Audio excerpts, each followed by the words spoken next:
Hello class, this is my discussion video on the Duccio's Maesta Altarpiece, which was located in the Siena Cathedral in Italy, on the altar. But now it can be found in various museums in pieces.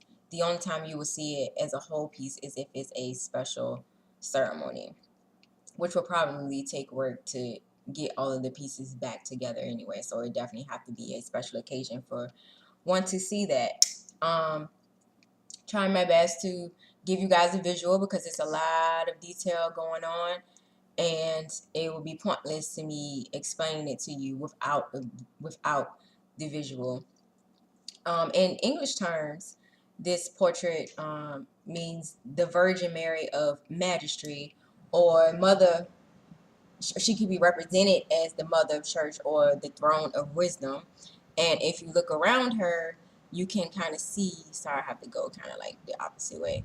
You can kind of see she's sitting on the throne here, and that is represented in green and white stripes alternating, which also was to, I don't want to say mock, but kind of show, I guess, show respect to the cathedral in which she was in, that was also alternating, and the altar was alternating in black and white.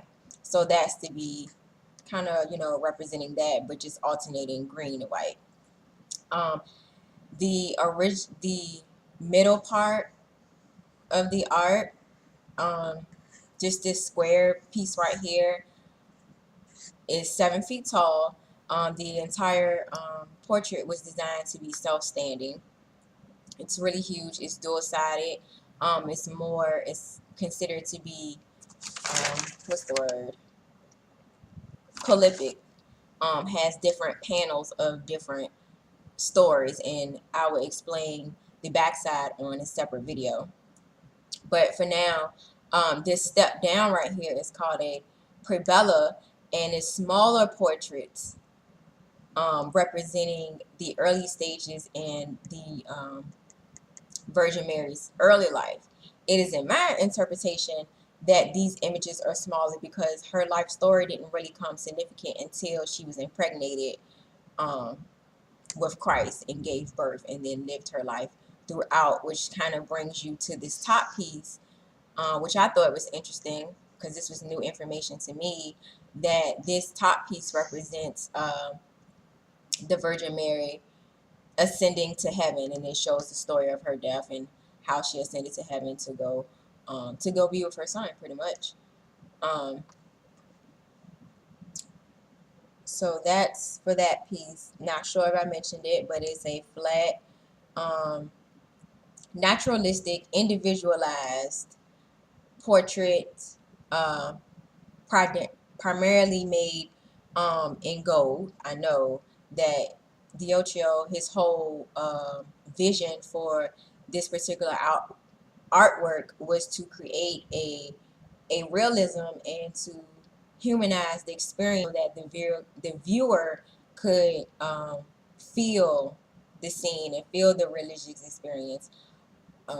Before doing research, or prior doing research on this particular piece, just looking at it on first glance, I definitely felt something, because it's saying a lot.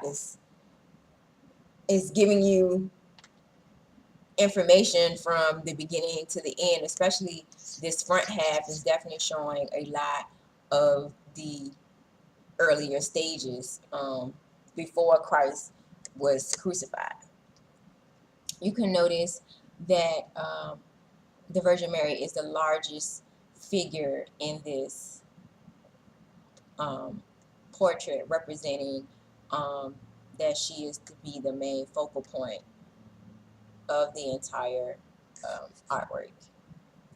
This is the front side of the Virgin Mary of Majesty. I prefer to go say it in that term because it's just easier to say. So that's it for the front half, and stay tuned for the back half.